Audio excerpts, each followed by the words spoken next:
Oh, pada kuliah biologi sel molekuler kali ini saya akan berbicara tentang siklus sel.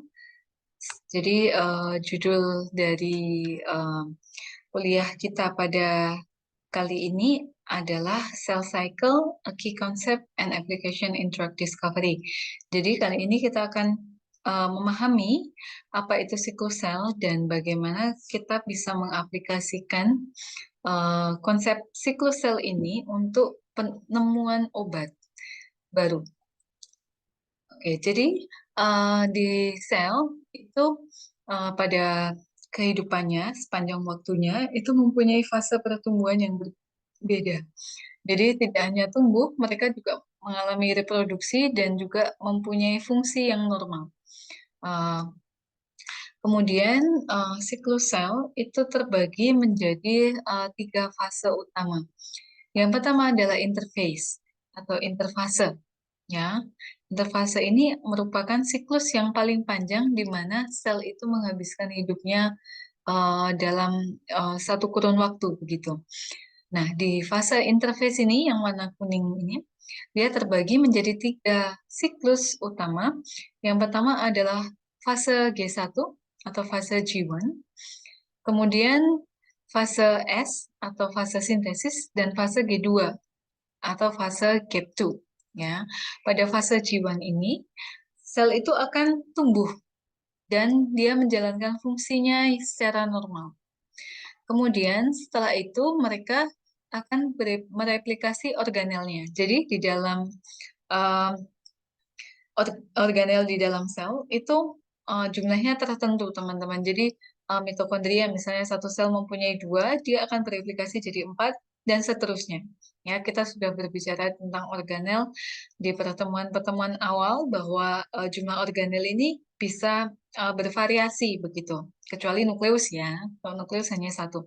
Jadi kalau sel otot itu mitokondrianya lebih banyak daripada sel-sel yang membutuhkan energi yang lebih sedikit gitu ya, karena otot kan butuh berkontraksi, jadi energinya banyak, mitokondrianya banyak. Nah, itu akan direplikasikan menjadi lebih banyak lagi. Kemudian di fase S ini terjadi sintesis DNA. Jadi DNA itu akan direplikasikan ya menjadi dari satu set menjadi dua set. Kemudian pada dua set ini dia akan mengalami proses selanjutnya, ya, yang nantinya akan dipisahkan pada proses sitokinesis. Kemudian yang ketiga itu fase G2 atau fase G2 ini terjadi additional growth. Jadi sel-sel akan bertambah besar secara ukuran. Kemudian di fase berikutnya adalah fase mitosis. Jadi pada fase mitosis ini terdiri dari tiga fase yang berbeda. Ada fase profase, metafase, anafase, dan telofase. Kemudian di fase mitosis ini dia akan berlanjut di sitokinesis. Jadi sitokinesis itu adalah semacam pemisahan sitoplasma. Jadi sitoplasma itu dari satu kesatuan dia akan memisah menjadi dua pada akhir proses mitosis. Jadi ini fasenya disebut sitokinesis. Kita akan berbicara satu persatu. Yang pertama adalah interface atau interfase. Seperti yang sudah saya jelaskan sebelumnya, jadi interfase ini adalah waktu di mana mayoritas sel itu menghabiskan waktunya. Jadi dia akan spend time di interface paling panjang. Kemudian tujuan dari interfase ini sebenarnya hanya satu, untuk pertumbuhan sel.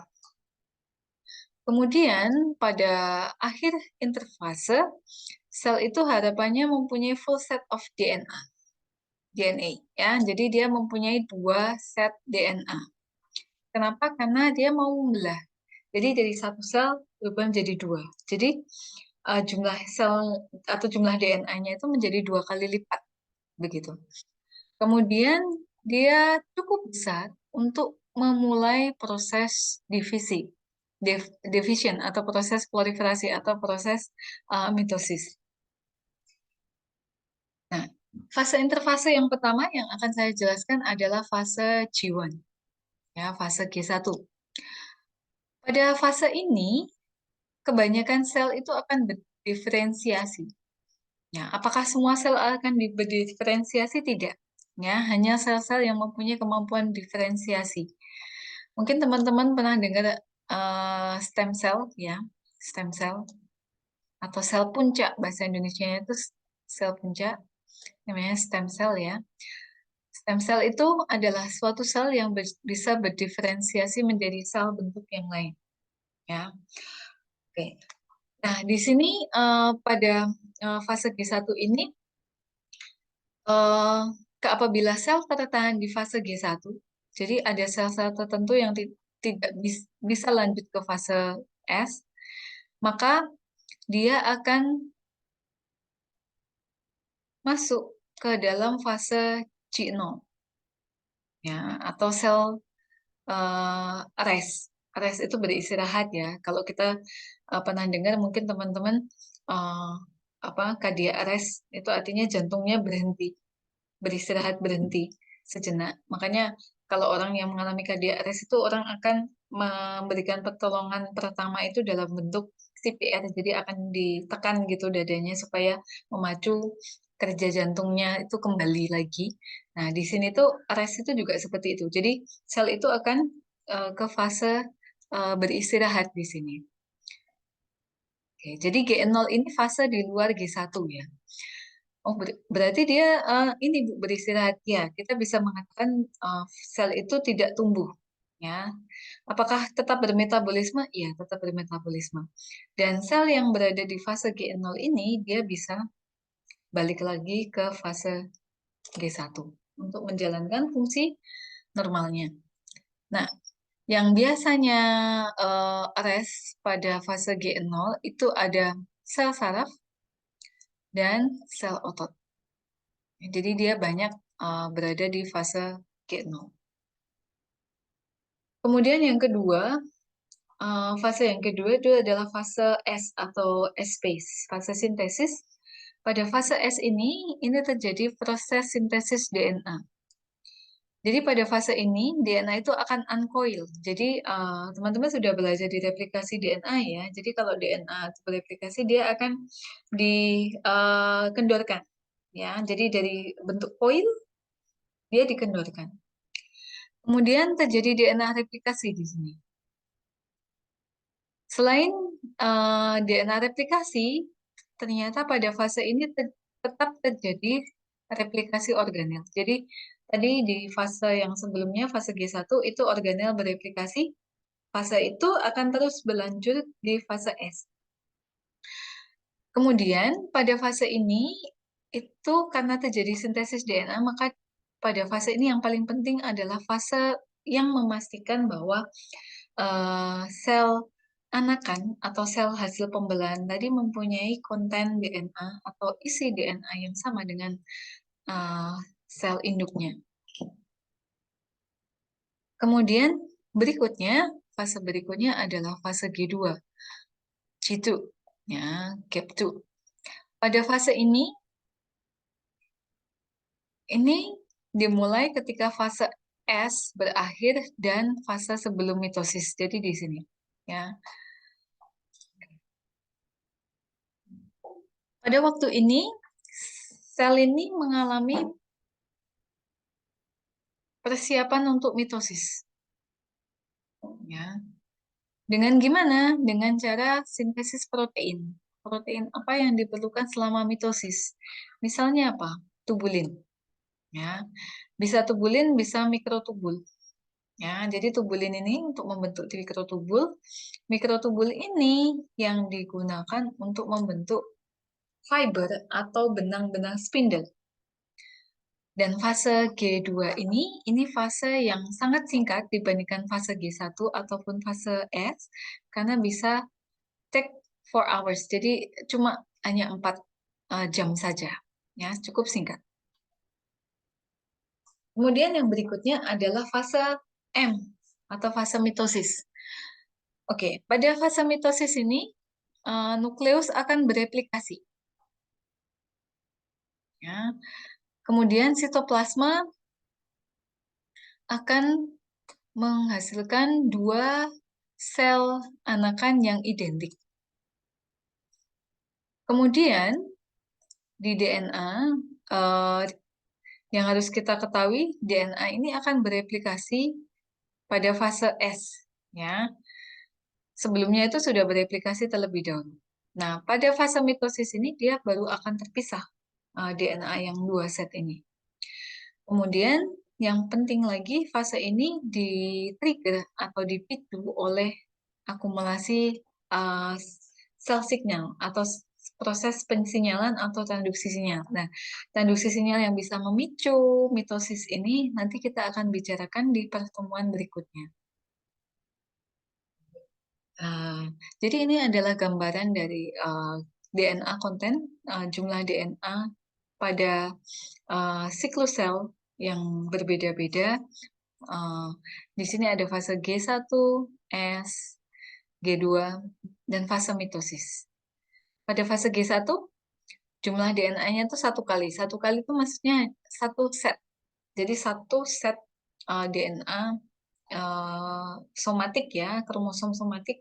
Jadi ada 44 kromosom dan itu 1 kali. Kemudian pada fase S itu akan mulai terjadi replikasi DNA ya, sehingga jumlah DNA-nya akan meningkat menjadi 2 kali lipat pada akhir proses atau fase S. Kemudian yang kedua, yang berikutnya itu adalah fase G2. Fase G2 ini jumlah DNA-nya tetap ya, tetap 2 set. Pada fase mitosis juga tetap 2S, tetapi di akhir ketika sudah mulai terjadi pemisahan sel dari 1 menjadi 2, itu jumlah DNA-nya itu akan kembali ke 1 set. Ya, jadi karena selnya itu pisah jadi sel yang satu bentuk besar gitu, kemudian berpisah jadi 2 sel, maka dia akan jumlah DNA-nya itu akan kembali ke bentuk semula. Nah, apa yang mengontrol siklus sel? Jadi yang mengontrol siklus sel itu ada molekul signal, ya, di mana molekul sinyal ini aktivasinya itu sangat tergantung dari proses yang namanya fosforilasi. Jadi sesuatu di dalam biologi sel, di dalam sel, kalau dia ditambahi gugus fosfat, artinya dia akan menjadi lebih aktif. Di sini kalau kita punya proteinnya itu uh, belum aktif gitu ya, maka dia berada dalam kondisi disfosforilasi. Ketika dia disfosforilasi, dia menjadi lebih aktif. Nah, ada 2 protein yang bertanggung jawab terhadap kelangsungan siklus sel. Apa itu? Yang pertama adalah siklin atau cyclin ya. Cyclin. Cyclin itu adalah protein yang bisa mengontrol kelangsungan siklus sel. Apakah cyclin ini bisa bekerja sendiri? Tidak. Jadi cyclin ini dia akan bekerja ketika dia mengaktifasi kompleks protein yang namanya atau enzim yang namanya CDK. CDK ini singkatan dari cyclin dependent kinase atau cyclin dependent kinase. Ya. Oke, kinase. Kinase itu apa? Kinase itu adalah protein yang bisa memfosforilasi protein yang lain. Ya. Oke, kinase. Jadi kinase, kinase atau kinase itu adalah enzim yang bisa mentransfer gugus fosfat. Ya, jadi molekul donor seperti ATP ke substrat. Jadi substratnya itu apa? Substratnya itu berupa molekul protein atau molekul biologis yang lain yang ada di dalam sel.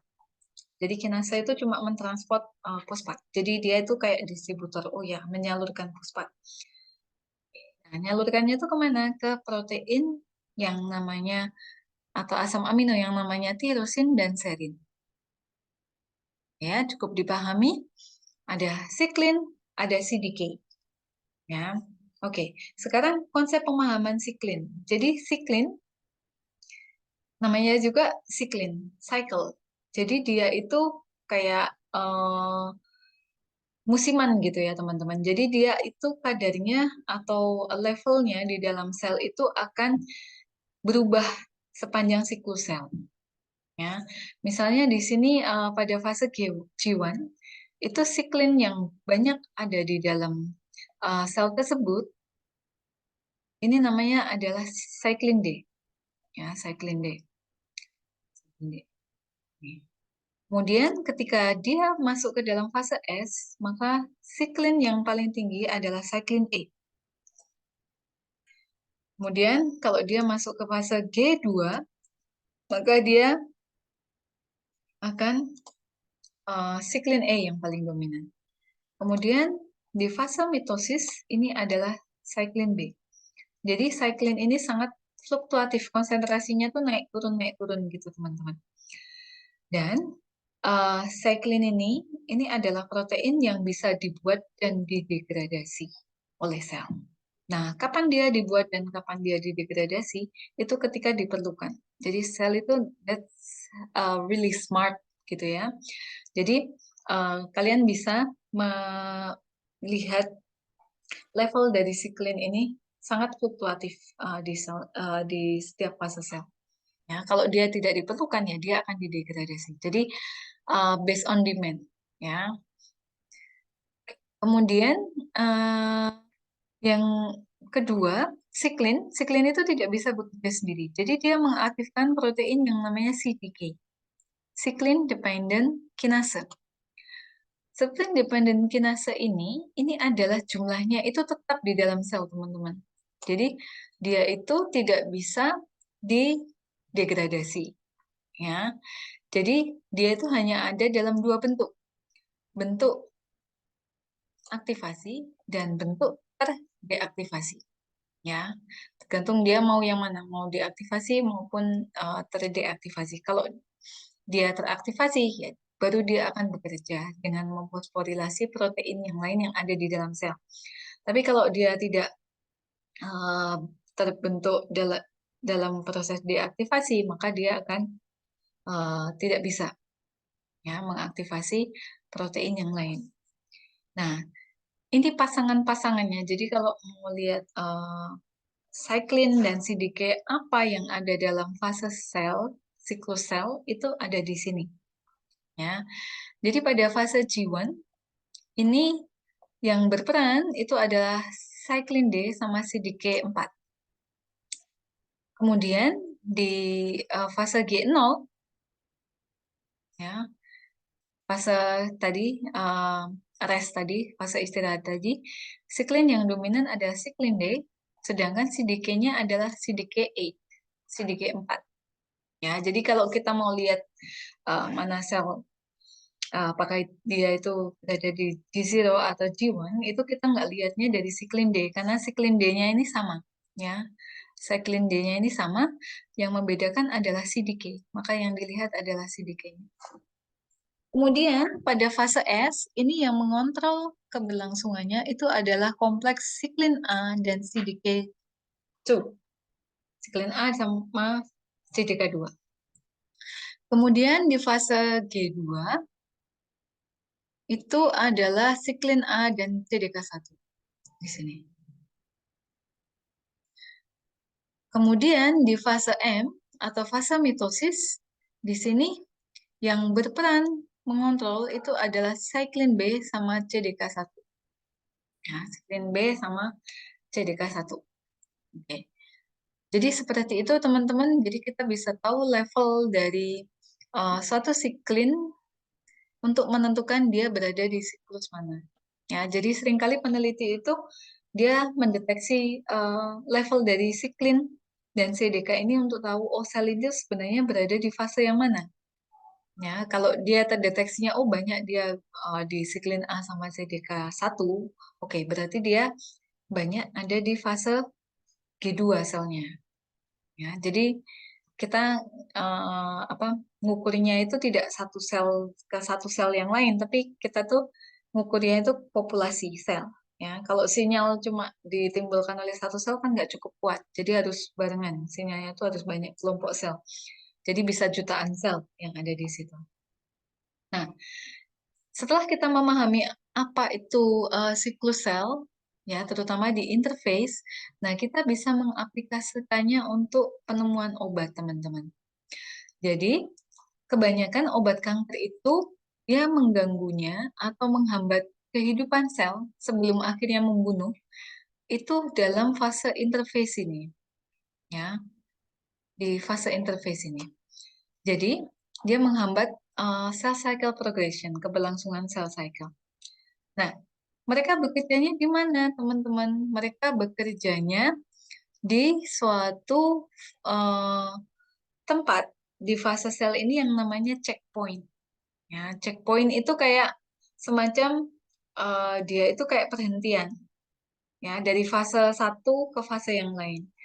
Ya, jadi kalau misalnya kalian mau pergi, misalnya dari Jogja menuju ke Bali, kalian kan nggak mungkin langsung dari Jogja ke Bali nonstop uh, on road gitu ya, terus ke Bali. Tapi kita kadang itu kita berhenti. Kenapa? Oh, kita capek, kita istirahat. Ya, nah berhentinya kita selama perjalanan dari Jogja ke Bali itu namanya checkpoint.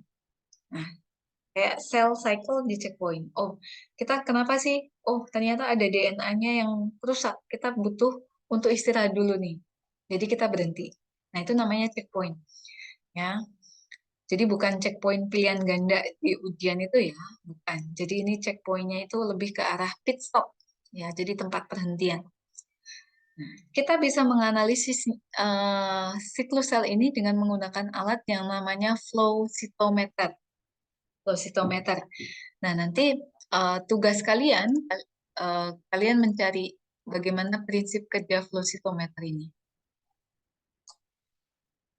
Oke, jadi checkpoint, cell cycle checkpoint itu ada di mana saja. Jadi cell cycle checkpoint ini ada di fase G1, fase G1 sebelum dia menuju ke fase S. Jadi orang sering menyebutnya G1S checkpoint.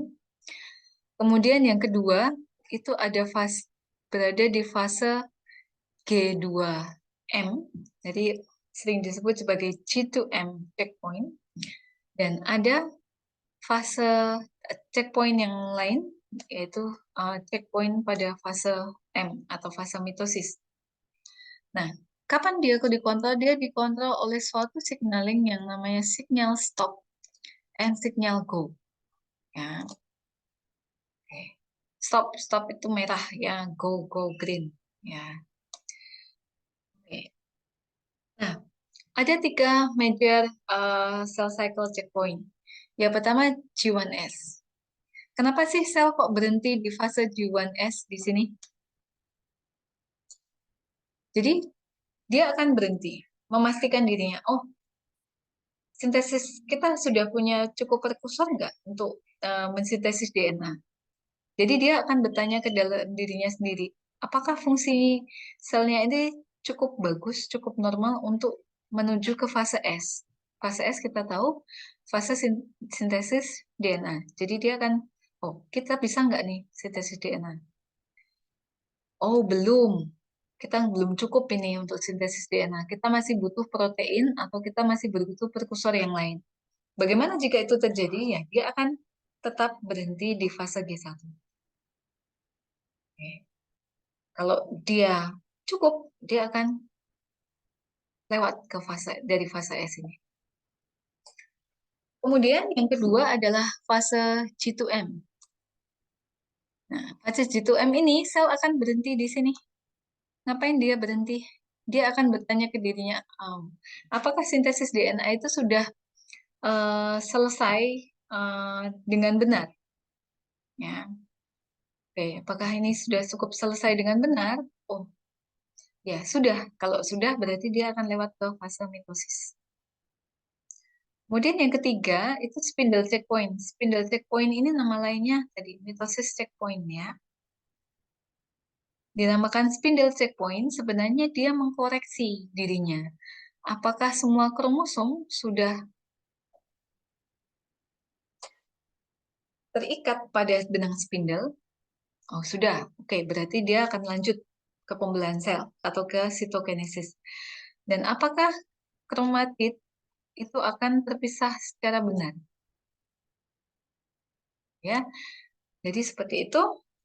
Nah, sekarang kita masuk ke masing-masing checkpoint. Jadi checkpoint yang pertama itu adalah G1S checkpoint. Ini adalah sinyal checkpoint yang paling kritis, ya, paling penting, ya. Oke. Jadi sering disebut sebagai restriction point. Jadi sel itu dia akan lanjut ke siklus sel berikutnya atau tidak. Yang paling penting ini ada di G1S.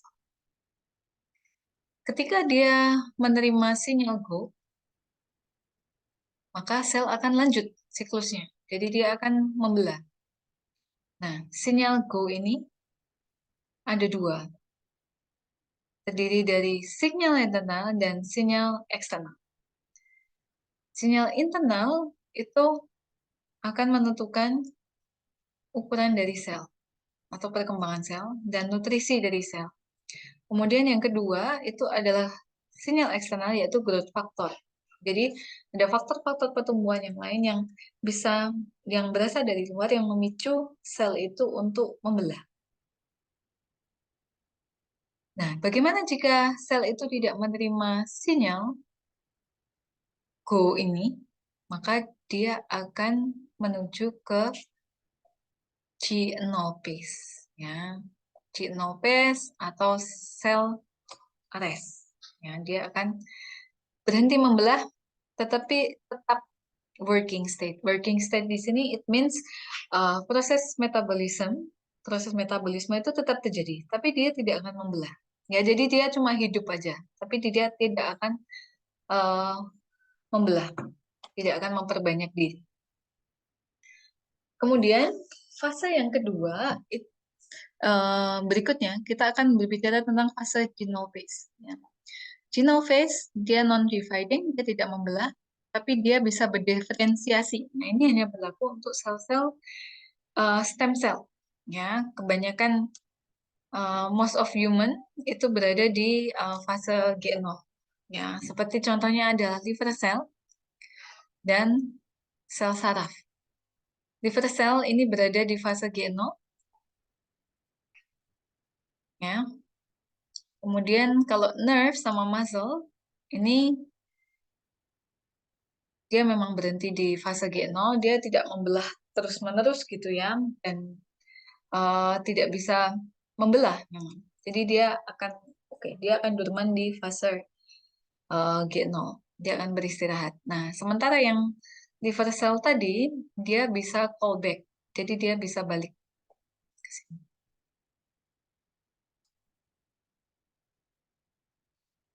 Oke, nah, sinyal go atau sinyal hijau tadi ya, seperti kalau kita punya traffic light hijau, oke, hijau means go ahead gitu ya.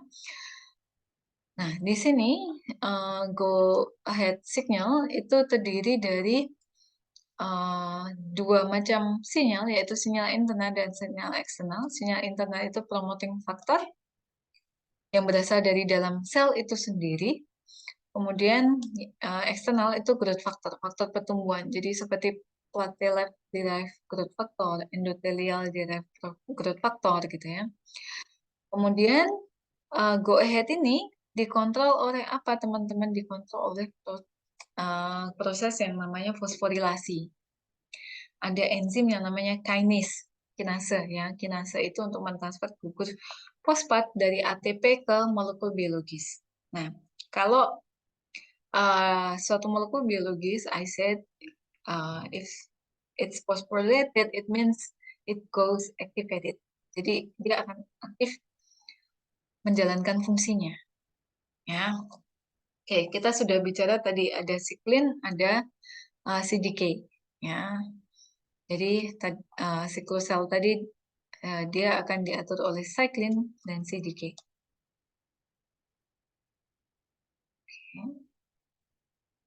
Dan skip aja, kita juga sudah berbicara tadi restriction point ya, ada G2M, kemudian ada spindle checkpoint atau mitosis checkpoint, kemudian ada G1 checkpoint. Nah, salah satu contoh faktor eksternal yang bisa mempengaruhi perkembangan sel atau pertumbuhan sel dalam siklus sel itu adalah PDGF, Platelet Derived Growth Factor. Dibuat oleh platelet, ya. Jadi platelet itu adalah hasil diferensiasi dari leukosit yang ada di dalam sel darah kita yang menyebabkan dia mengekspresikan PDGF. Nah, PDGF ini dia akan menstimulasi pembelahan sel, khususnya pembelahan sel yang namanya fibroblast. Jadi fibroblast ini ada banyak di jaringan ikat, ya. Jaringan ikat ada di kulit, dia ada di ginjal, ada di liver. Jadi fibroblast itu ada di mana-mana. Dialah yang menyusun uh, suatu organ. Ya, jadi fibroblast ini sangat penting untuk um, penyembuhan luka. Nah, gimana dia bisa menyembuhkan luka? Jadi dia akan diekspresikan pertama kali, dihasilkan pertama kali pada fase homeostasis. Jadi fase pertumbuhan luka itu ada 4, teman-teman. Jadi yang pertama itu fase homeostasis. Jadi ketika kita disayat gitu ya, atau kita terluka begitu ya, pendarahan itu sebenarnya adalah suatu mekanisme homeostasis untuk menstabilkan, ya, menstabilkan luka itu. Jadi ada bleeding di situ. Kemudian plateletnya akan aktif. Nah, aktif apa? Dia akan aktif, salah satunya adalah um, menghasilkan growth factor. Nah, growth factor ini dia dihasilkan kapan? Pada tahap kedua, yaitu pada tahap inflamasi. Jadi pada tahap inflamasi, ini bakteri sama debris-debris luka tadi akan dihilangkan. Ya, dihilangkannya gimana caranya? Jadi dia dihilangkan oleh makrofag. Makrofag itu salah satu komponen dari sel darah yang tugasnya adalah memakan bakteri di situ. Kemudian dia menghasilkan platelet, menghasilkan growth factor, di mana growth factor ini yang akan membuat fibroblast ini akan bereproduksi atau membuat sel baru. Kemudian fase ketiga itu adalah fase proliferasi. Pada fase proliferasi ini, fibroblast itu akan mulai memproduksi extracellular matrix. Nah, ini sudah saya ajarkan ketika kita berbicara tentang organel. Jadi salah satu organel atau penyusun sel untuk menjadi organ itu namanya ada matriks ekstraseluler. Ya, ada fiber-fiber yang menghubungkan antara sel satu dengan sel yang lain. Nah, ketika fibroblast itu mampu menghasilkan extracellular matrix, nah, maka dia akan pendarahannya berhenti dan jaringannya akan kuat. Ya. Kemudian yang keempat adalah remodeling. Remodeling ini adalah proses pendegradasian kolagen yang awalnya dibentuk oleh platelet nih. Jadi platelet ini dia awalnya ketika sel itu terluka dia akan membentuk benang yang namanya fibrinogen dan juga kolagen.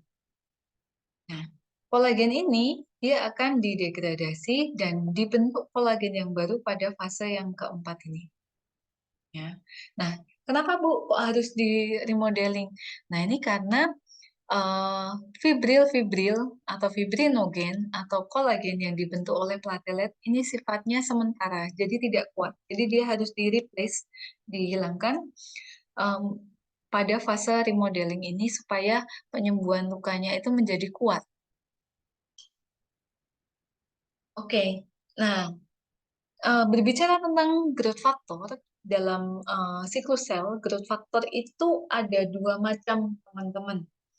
Ya, ada yang disebut sebagai proto-onkogen dan tumor-supresor gen.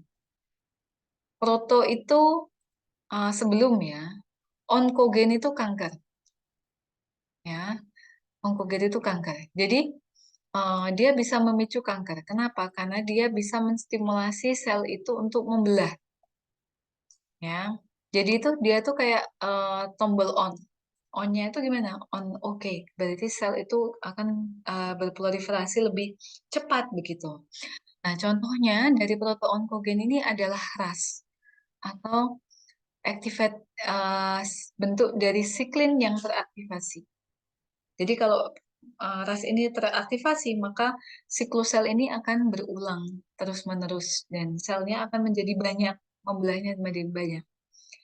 Kemudian yang kedua adalah tumor suppressor gen. Di tumor suppressor gen ini dia menghambat pembelahan sel. Jadi kalau tumor suppressor gen ini kebalikan dengan proto-oncogen. Jadi kalau tumor suppressor gen ini kayak sinyal off, ya. Jadi ada on, ada off. Jadi ini itu kayak remnya sel itu untuk tidak membelah. Nah, contoh tumor suppressor gen yang terkenal ada P53. P itu protein, ya. 53 itu ukurannya, ya. Ukurannya apa Bu satuannya? KDA. KDA itu kilo Dalton, ya. Oke, kita akan lihat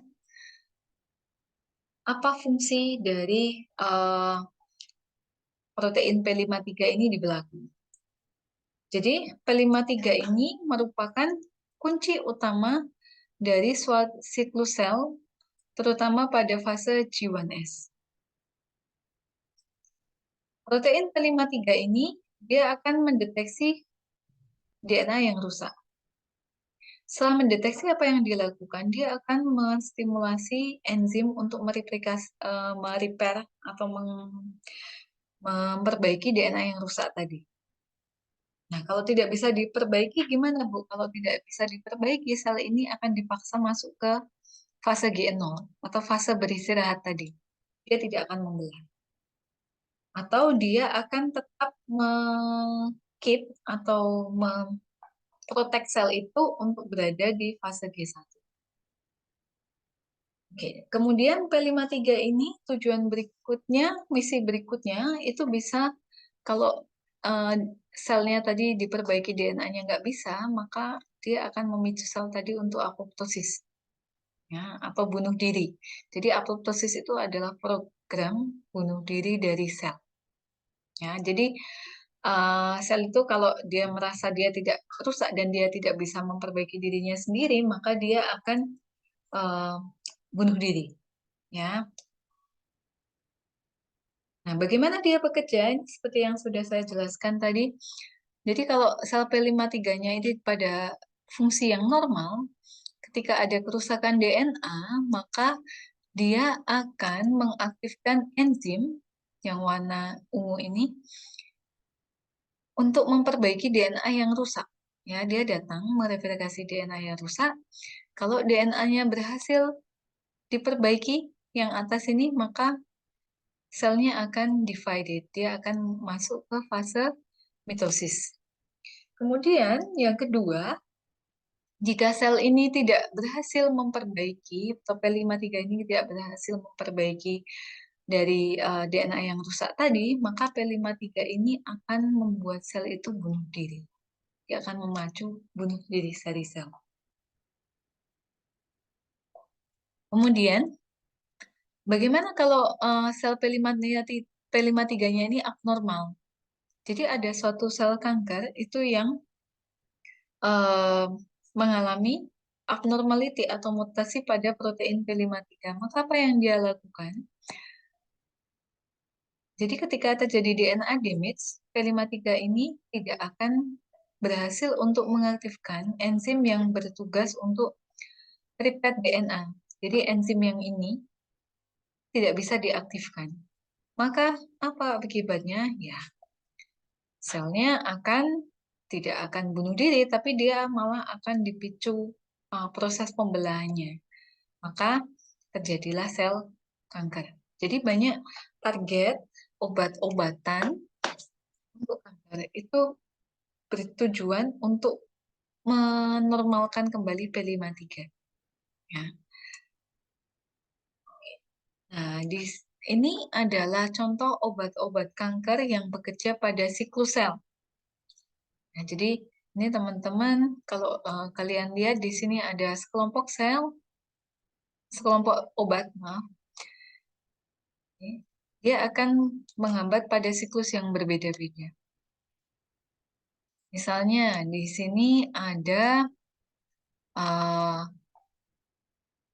mikrotubul inhibitor. Tahu ya tugasnya mikrotubul pada fase mitosis dia menarik kromosom yang ada pada benang spindle. Di situ ada paklita sel, ada vinblastin, ada vinkristin, dan ada eribulin. Jadi dia menghambat pada fase M atau fase mitosis. Kemudian yang kedua itu fase obat yang menghambat pada siklus sel itu golongan platinum atau alkylating agent. Oke. Nah, jadi dia menghambat pada fase G1. Mungkin teman-teman bingung ya, nanti silahkan dicari apa itu alkylating agent. Ya, arti dari alkylating agent itu apa? Ya, ini sebenarnya untuk mata kuliah kimia medisinal di semester atas, tetapi kalian sekarang berbicara tentang obat yang bekerja pada siklus sel, maka akan ada tugas kalian untuk mencari pengertian apa itu alkylating agent. Kemudian yang kedua itu adalah yang ketiga itu obat-obat yang bekerja pada fase S atau fase sintesis DNA. Jadi dia merusak DNA. Ada golongan antimetabolik. Ya, ada azathiopin, kalidiprin, calcitaribin, ada 5 fluorourasil nih yang paling terkenal nih 5 fluorourasil ya. Dan metotrexat nih di yang paling bawah. Kemudian yang golongan keempat yang menghambat siklus sel pada fase S dan juga pada fase G2 itu ada topoisomerase inhibitor. Ya, jadi dia menghambat enzim topoisomerase. Ingat, enzim topoisomerase itu diperlukan pada saat replikasi DNA. Ya, jadi maka dia bisa menghambat di fase S atau fase G2. Dia menghambatnya di mana? Etoposit, teniposit, irinotekan, dan topotekan. Kemudian yang berikutnya adalah bleomisin. Nah, bleomisin ini dia menghambat pada fase G2. Oke, nah ini salah satu saya mau sharing tentang hasil penelitian saya. Jadi ini kenapa kok dimasukkan ke sini, Bu? Oh, karena ini memang di RPS itu salah satu kontennya dari prodi itu mengharuskan ada dari aplikasi penelitian, gitu ya. Kalau kalian ingin tahu lebih lanjut story-nya atau ceritanya ini bagaimana, silahkan searching. Jadi dari artikel saya ini di Asian Pacific Journal of Cancer Prevention. Ya, jadi silakan googling, automatically kalian akan diarahkan ke sana. Jadi ini saya menggunakan selekoxib. Selekoxib ini adalah COX-2. COX-2 tahu siklooksigenase 2, selective inhibitor yang bisa menghambat siklus sel pada fase G2M. Ini saya menggunakan modelnya adalah HeLa. HeLa itu adalah salah satu tipikal kanker um, serviks, ya, kanker leher rahim.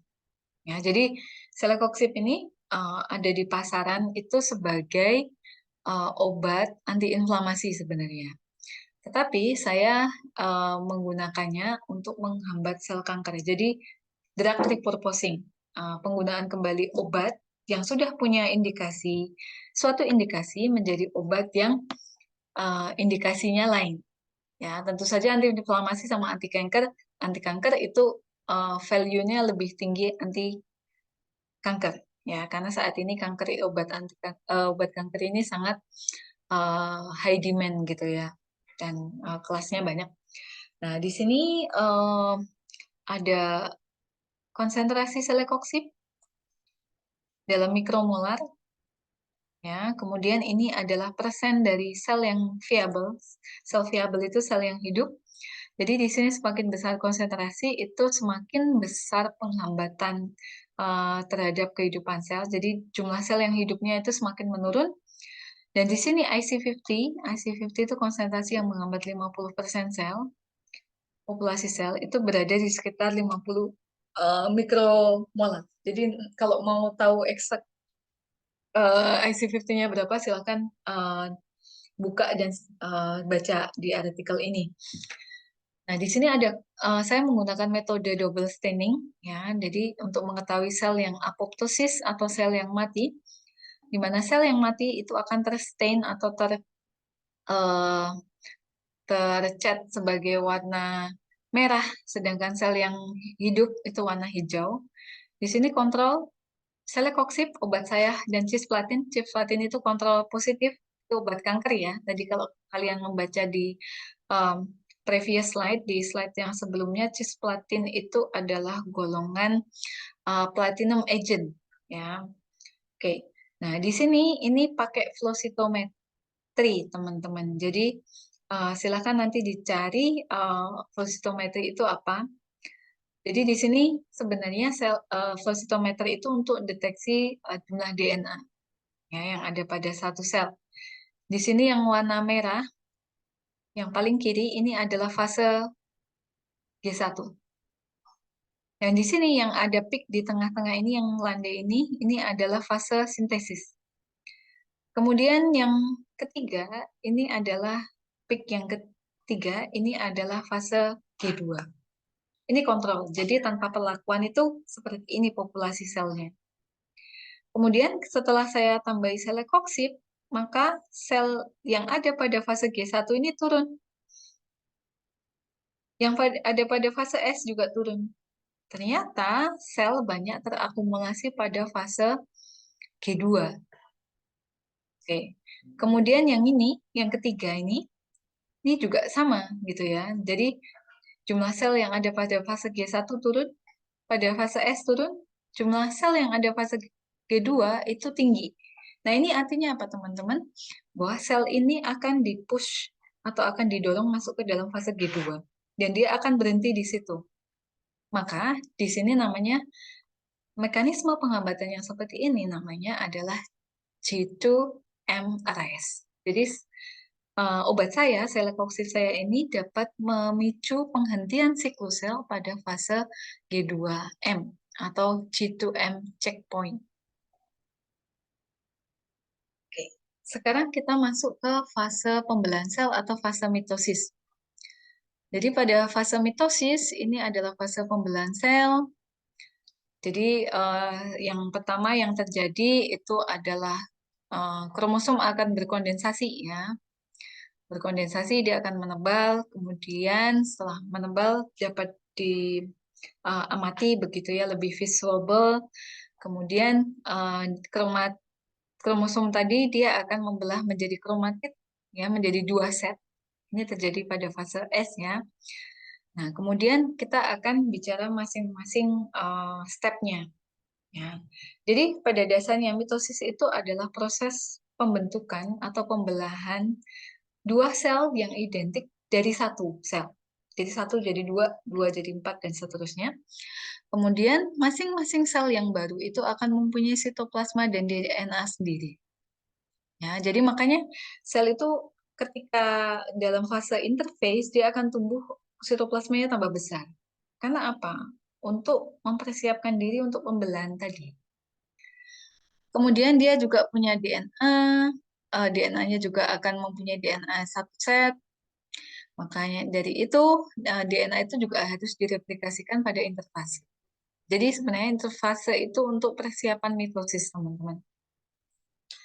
Oke, sekarang kita masuk ke masing-masing fase dari mitosis. Jadi fase-fase dari mitosis di sini disebutkan ada 4 fase yang berbeda, yaitu yang pertama itu adalah profase, kedua metafase, ada anafase, dan telofase. Profase itu ada 4 event atau kejadian yang penting dalam fase itu.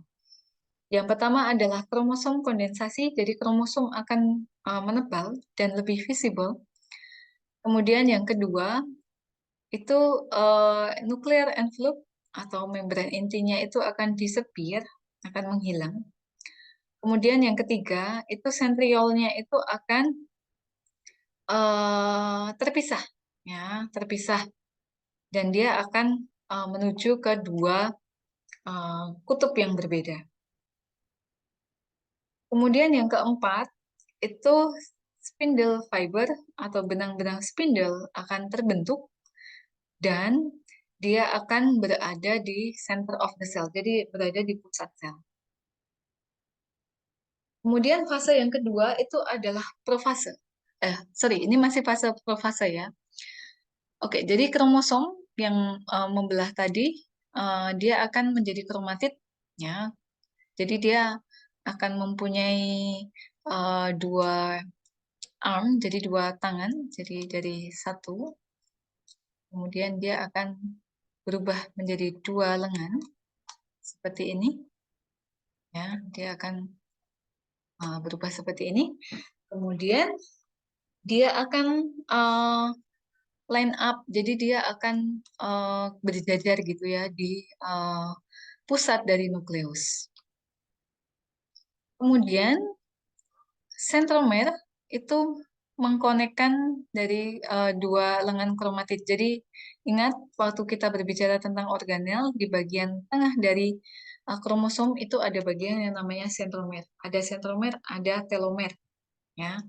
Oke, jadi sentromer ini dia akan berada di tengah-tengah. Ya, ingat kemarin ada sel letak sentromer itu macam-macam ya kan, ada yang ada di bagian ujung, ada yang di bagian di tengah. Oke, spindle fiber mulai terbentuk ya sudah tadi, kemudian dia ada di pusat sel, kemudian sentriol, sentriol yang bertugas untuk menarik benang spindle ini mulai bergerak di dua kutub sel yang berbeda. Kemudian membran sel itu akan breakdown, jadi dia akan hilang, ya, akan disepir. Nah, ini gambaran dari proses profase. Ini kromosom berkondensasi, kemudian jadi kromatid, ya kan, jadi dua. Nah, sentriol yang mana? Sentriol di sini, ya, dia akan bergerak di kutub sel. Benang spindle, oke, ini benang spindle ya, benang spindle ya. Oke, kemudian, nah ini nuklear envelope-nya ini akan mulai terdegradasi, jadi dia akan mulai disepir di situ, hilang. Kemudian yang kedua, fase yang kedua adalah metafase. Jadi di metafase ini kromatid akan berjajar di bagian tengah sel. Melalui apa? Melalui sentromer.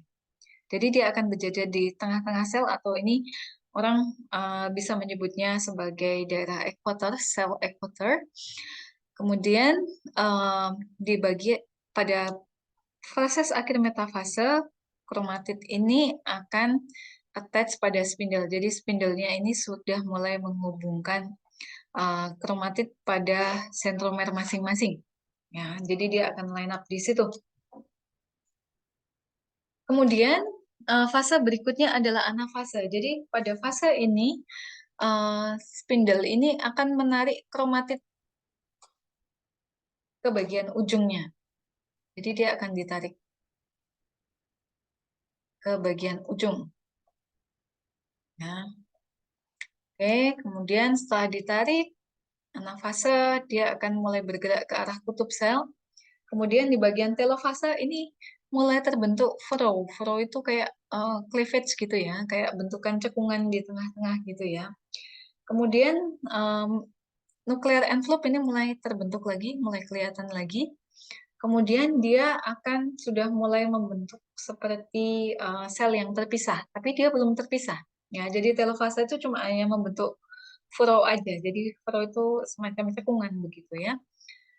Membran sel juga sudah mulai kelihatan di sini, tapi belum terpisah selnya.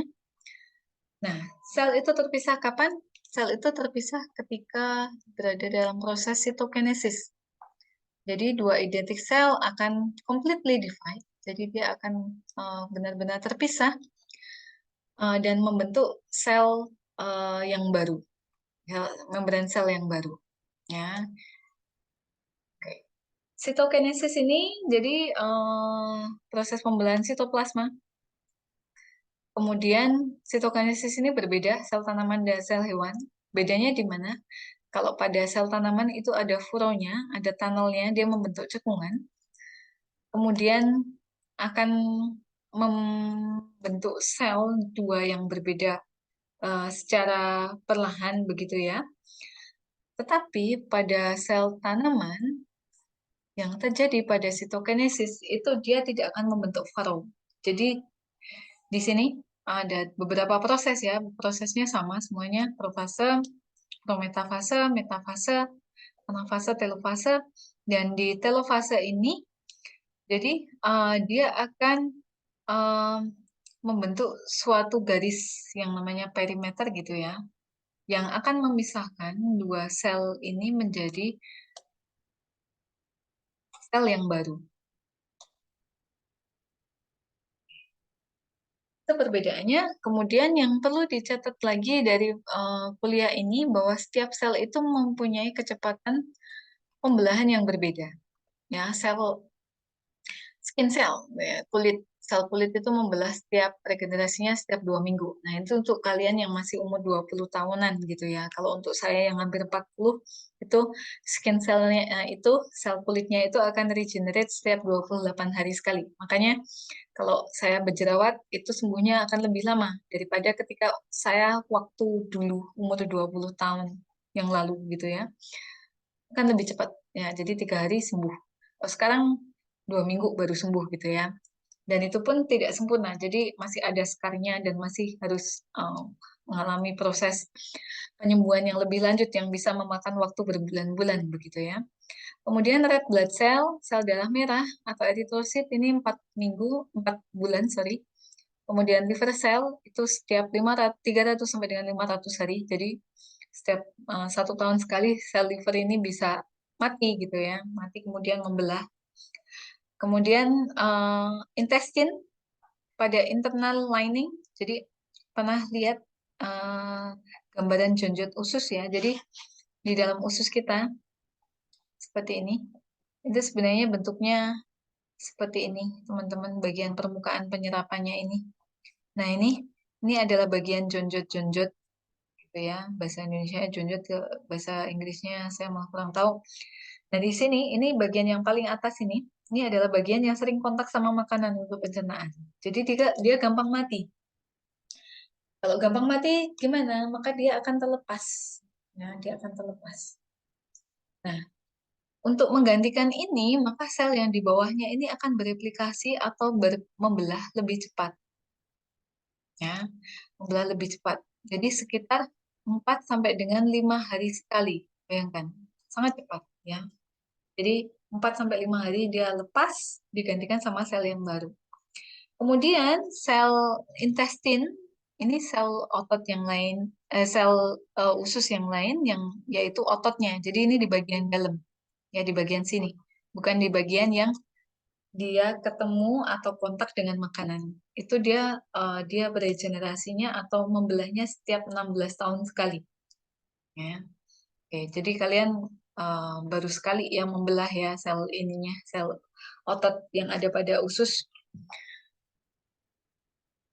Kalau saya sudah 2 kali membelahnya, ya kan saya udah 16 kali 2 plus sekian gitu ya. Jadi oh, seperti itu. Saking jarangnya dia membelah, saking lamanya.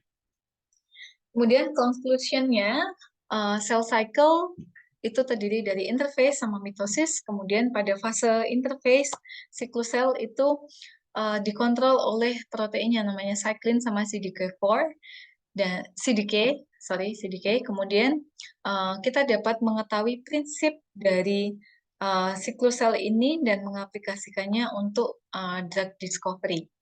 Ya, kemudian akan ada 2 tugas di sini. Yang pertama adalah kalian harus mencari bagaimana prinsip flow cytometer atau flow cytometry dalam penentuan siklus sel. Kemudian yang kedua, tadi ada beberapa golongan obat yang bekerja pada siklus sel. Nah, itu kalian harus tahu apa itu definisinya. Misalnya alkylating agent. Alkylating agent itu apa artinya? Antimetabolit itu apa? Ya, oke. Saya rasa cukup sekian kuliah dari saya. Eh, kita akan bertemu lagi minggu depan di transduksi sinyal. Jadi bagaimana sel itu akan berkomunikasi satu dengan yang lain. Oke, saya rasa cukup dan terima kasih.